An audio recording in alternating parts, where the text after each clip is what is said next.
اب اگلا سوال یہ ہے، اچھا قانون کو اگر ہم دیکھیں تو یہ قانون تو پرندوں میں بھی چلنا چاہیے، حیوان تو وہ بھی ہیں، وہ پرندے جو حرام گوشت ہیں اور خون جہندہ رکھنے والے ہیں، مثلا کوا، مثلا چیل، مثلا عقاب، مثلا یہ بڑے بڑے پرندے، ان کا فضلات جو ہیں وہ نجس ہونے چاہیے۔ اور وہ پرندے کہ جن کے اندر ایک شرط ہے، خون جہندہ تو ہے مگر حرام گوشت نہیں ہے، حلال گوشت ہے، جیسے کبوتر ہے، جیسے چڑیا ہے، جیسے آغا سیستانی کے حساب سے مثلا مور ہے، درست، ان کا پاک ہونا چاہیے۔ قاعدے کا تقاضا تو یہ ہے کہ پرندوں میں بھی یہ تفصیل آنی چاہیے، لیکن کچھ روایات ہیں جن کی وجہ سے نہ آغا خوئی نے یہ بات مانی، نہ یہ مانتے تھے، وہ نہ مانتے تھے، نہ یہ مانتے ہیں کہ یعنی بطور عمومی فرماتے ہیں کہ پرندوں کے فضلات پاک ہیں، سب کی جو یہ بیٹ وغیرہ یا جو بھی آپ اس کو بولتے ہیں، آپ کی اردو پتہ نہیں، میری اردو اتنی اچھی نہیں ہے، وہ جو بھی ہے بالآخر نام اس کا جو بھی آپ بھلا سا رکھ دیں، تو وہ جو ہے تمام پرندوں کے، چاہے وہ حلال گوشت ہو، چاہے آپ جا رہی تھیں اوپر سے کوا جا رہا تھا، اس نے بیٹ کر دی، وہ سیدھی آ کے آپ کے کپڑوں پہ گری، اب آپ نے نماز بھی پڑھنی تھی، آپ یہاں آ رہی تھی، یہاں پہ تو پاک کرنے والا کوئی سلسلہ ہی نہیں ہے، تو آپ پریشان ہو گئے کہ میں نماز کیسے پڑھوں گی، میرے تو مثلا کپڑے نجس ہو گئے، تو کوئی نجس نہیں ہوئے،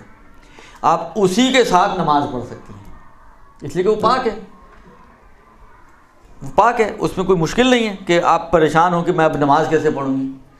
نماز کے لیے کوئی مشکل ہوگی تو نماز میں پریشانی آئے گی نا، جب ایک چیز پاک ہے، فرض کریں ایسے ہی کوئی اور مثلا رطوبت جو ہے وہ پاک رطوبت آپ کے مثلا جسم پہ یا لباس پہ لگ جائے تو کیا ہوگا؟ کچھ نہیں ہوتا نا، ابھی بھی کچھ نہیں ہونا، آپ بالکل نماز پڑھ سکتے ہیں ان فضلے کے ساتھ کہ جو پرندے کا آپ کے اوپر گر جائے۔ درست چیز سمجھ میں آئی بات؟ بس حیوانات کا فارمولہ تقریباً ایک چھوٹے سے حصے میں آغا سیستانی نے احتیاط لگائی ہے، حرام گوشت کہ جو خون جہندہ نہیں رکھتا اس کے بھی پیشاب میں، درست احتیاط لگائی ہے، باقی سب جگہ پہ قانون مانا ہے۔ پھر اسی قانون کا تقاضا یہ تھا کہ پرندوں میں تفصیل آئے، مگر ادھر بھی نہیں مانا انہوں نے، حرام گوشت پرندوں میں اس قانون کو نہیں مانا، اس کے ایکسیپشن کے قائل ہوئے، کچھ روایتیں ہیں اس کی وجہ سے ظاہر، درست۔ بس پرندہ کوئی بھی ہو، حلال گوشت ہو، حرام گوشت ہو، چھوٹے چھوٹے ہوں، بڑے بڑے ہوں، خوبصورت سے ہوں، بھیانک سے ہوں، کوئی فرق نہیں پڑتا، پرندوں کی یہ جو فضلات ہیں، اگر یہ پیشاب پاخانہ مکس ہو کر آتا ہے، اور بلال میں نے کہا اب یہ ساری چیزیں ایسی مبہم ہیں کہ کچھ معلوم ہی نہیں کہ ہوتا کیا ہے ان کے اندر، سسٹم کیا چل رہا ہے ان کے اندر، تو اللہ ہی بہتر جانتا ہے، یا جو ان کے ماہرین ہیں وہ جانتے ہیں، ان کے ڈاکٹرز وغیرہ وہ جانتے ہوں گے،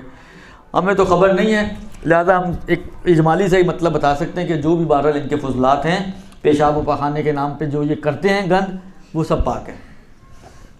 درست۔ آغا سیستانی کے نظریے کے مطابق امام خمینی کا یاد ہے، آغا خمینی کے نظریے میں یہ تفصیل باقی تھی۔ اچھا، اس کے کچھ فائدے ہیں اور کچھ بہرحال مشکلات بھی ہیں۔ آغا خمینی پرندوں میں بھی اسی تفصیل کے قائل ہیں جو اوپر بیان ہوئی ہے، لہذا اگر حرام گوشت اور خون جہندہ والے تو اس کے فضلات نجس ہیں ان کی نظر میں۔ اچھا، آپ پر آ کر گر جائے اتنی مشکل نہیں ہوتی انسان کے لیے، درست، خو آپ جائیں گی مثلا فرض کریں کپڑے پہ گرا ہے، کپڑا اتار کے پاک کر لیں گی، ہاتھ پہ گر گیا ہاتھ دھو لیں گی، بالآخر اتنا بڑا آسمان نہیں ٹوٹتا۔ مشکل اس وقت آتی ہے کہ جب آپ گزر رہی ہوں کسی مسجد کے سامنے سے اور آپ نے دیکھا مسجد پر کسی کوے نے بیٹ کر دی اور آپ امام خمینی کی تقلید میں ہوں، آپ پر واجب ہے کہ آپ جائیں، جا کے مسجد کو پاک کریں۔ تو شکر کریں آپ لوگ ان کی تقلید میں نہیں ہے، اچھی خاصی تعداد تو ماشاءاللہ سارے چہرے بچیوں کے ہیں جو آغا سیستانی ہی کی تقلید میں ہوں گے، لیکن آغا خمینی کا یہ نظریہ ضرور تھا کہ وہ کہتے تھے کہ یہ نجس ہے، لہذا سب سے بڑی مشکل ان کے نظریے کی جو تھی وہ یہی تھی کہ کہیں گزرتے گزرتے آپ کی نظر پڑ گئی کسی کوے کے اوپر جس نے بیٹ کی ہو اور وہ بھی مسجد میں، سارے کام چھوڑ کے پہلے مسجد کو پاک کریں، اس کے بعد اپنے کاموں پر جائیں، یہ اس کا اثر ہے۔ تو یہ جناب علی آپ کا دوسرا سوال بھی ہو گیا کہ پرندوں کے حوالے سے جو ہے وہ پاک سمجھتے ہیں، اور اگر وہ آپ کے بدن یا لباس پر لگے ہوئے ہوں تو اس میں آپ کی نماز میں کوئی حرج نہیں ہے۔ درست جی. البتہ بہتر کہا انہوں نے پرہیز کرنے کو بہتر ہے، لیکن وہ ہم لوگ واجبات پہ عمل بڑی مشکلوں سے کرتے ہیں، تو بہتر پہ کون عمل کرے گا؟ لہٰذا یہ ایک بہتر کا بینیفٹ یہ ہے کہ آپ اس کو پاک سمجھیں. برحمتك يا أرحم الراحمين وصلى الله على محمد وآله